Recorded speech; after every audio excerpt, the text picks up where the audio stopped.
who were the guys then that you looked up to? Who were the guys who you looking at thinking, right, okay, this is the kind of career that I want to aspire towards. These are the people that are inspiring me. If you were literally the only comedians in your own city. Yeah, the guys we looked up to were the guys in Bombay and Delhi. Okay. Yeah, so these places, the comedy scene had evolved into something. It was still very small, but we were kind of part of the circuit. So there were clubs in Bombay. So the UK Comedy Store had opened up a Bombay branch. It was called Comedy Store, and then it got into a lot of legal trouble. But that was the dream for us, that okay, we need to go and perform at the Comedy Store in Bombay. What the Comedy Store used to do during those days, this is 2010, they used to have three acts flying down from UK, Australia, Canada. So those were the guys, like, our first live experience of stand-up shows were looking at these guys. And that so yeah, we started looking up to them. Then the batch of comics that came out from Bombay, they were pretty good, and they gave us some kind of ambition, they gave us some direction. So yeah, the initial goal was to just be able to do stand up at the Comedy Store in Bombay. Wow. And so you were performing every night while you were doing your full-time job, and then what, and if so, then what was the transition? How did it happen from you going from that to then quitting your job to go all in full time? Yeah, so the formula that I had in mind was that the day I make my salary from comedy in a month, so the day I make enough money from comedy, like in a month that I earn from my job, I'll quit. And the first month it happened, I just resigned. And then there was like a 3 months notice period, and that was when I stopped getting gigs. So I resigned the day, like, so my Classic. salary, yeah, yeah, my salary wasn't like a big salary. It was like about Indian rupees 30,000, 35,000. So the day I made 35,000 from comedy in a month, I quit. And then the next 6 months, I didn't even make 30,000 combined, on all the 6 months combined. But yeah, I'm happy that I took that decision, because I was in Calcutta. I still got some work, because any inquiry in Calcutta, anybody wanted a private gig, or anybody wanted a show at a bar, like, we used to always get a call, because like literally there were nobody else. So that helped me like make some money and, like, survive that year. And then I just moved to Bombay and took up some writing jobs to support stand up. And what was the audience like in Calcutta? If they'd never been to any live stand-up shows before, how did they respond? Yeah, it's like yeah, they were all first timers. And but the audience was good. Like, the people over there who used to come to our shows have been exposed to some kind of comedy, like, via YouTube. They've seen all the icons of stand up, the Carlins and the Seinfelds. So, like, some of them knew what to expect, whereas the others, we kind of had to educate them. So, like, early on, like, we used to actually, like, the first 5 minutes, we used to actually explain to the audience ki, okay, this is how it's gonna work. We are going to tell you jokes, don't get offended, laughter is very important for the energy of the show, for you to have fun. So it used to be like a lecture up top, and then you start the show. Yeah. Wow. Wow, so you're really like starting from, step one. Yeah, absolutely, Amazing. absolutely. Yeah. We Ama- I'll tell you, I'll tell you, like, this will say a lot of things. So not just the audience, even the comics, like, all of us, we didn't know shit about stand up, right? We were also like figuring it out. So we didn't at that point, we didn't even know that going up top is not good, because you get a cold room. Because at that point we used to think, hey, let me just go up top, get done with my shit, and then I'll sit and enjoy the others. So we used to actually toss who will go first, and who will go, like, we used to toss for the order. And me and Vaibhav, who's another comic who's now in Bombay, during those days, whoever won the toss used to go first. And it took us about 6 months to realize this is actually not a good deal. Like, we are spoiling our own prospects. and what was your family's reaction to you deciding to, go all in on your comedy career? My family was pretty positive. They were pretty supportive.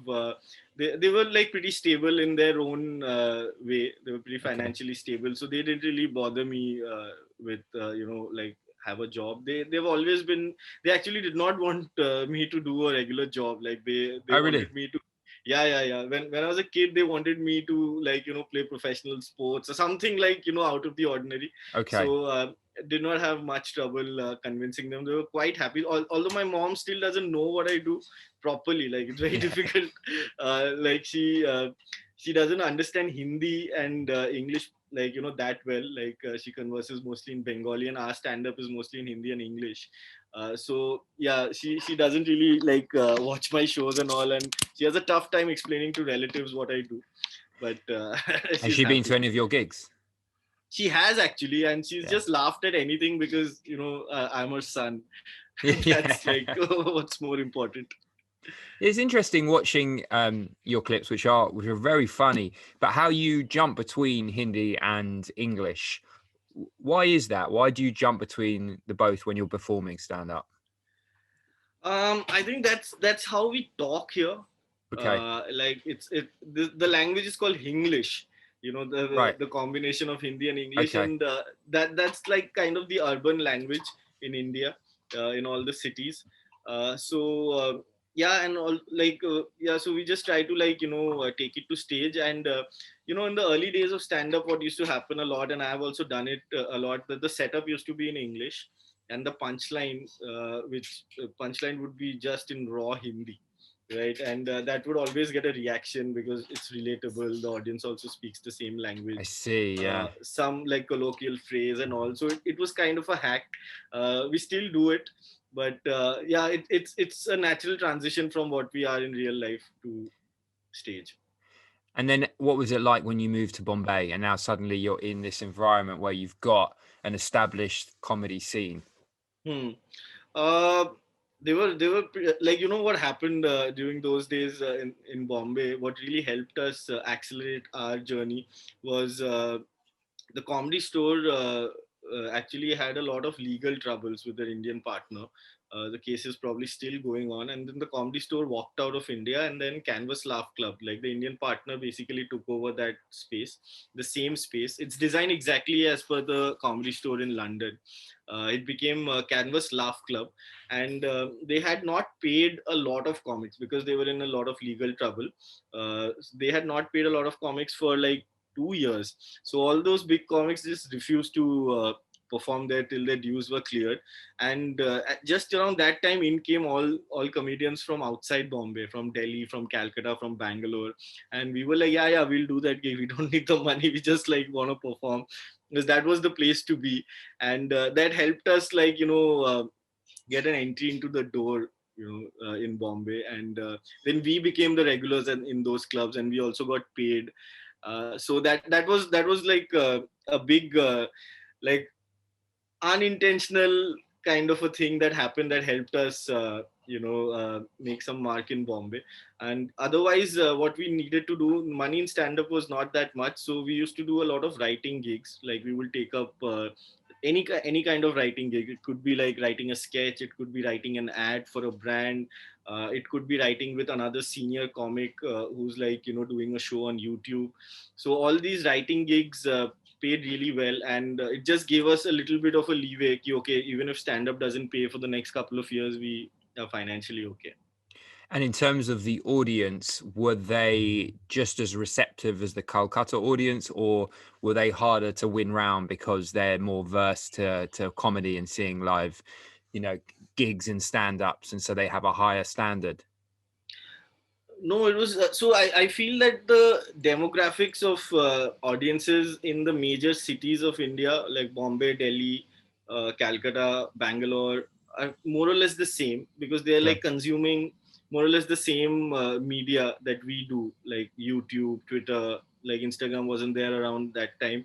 So I did not really feel a lot of difference between Calcutta crowd and Bombay crowd. The difference was that, yeah, they knew what to do, they knew what to expect. Whereas in Calcutta, we had to, like, little bit educate them before the show started. In Bombay, you could just hit the ground running. I see. So do you feel like, in a way, getting into stand-up at this point of time has been easier because of social media, etc., has meant that you've got more of a globalized audience?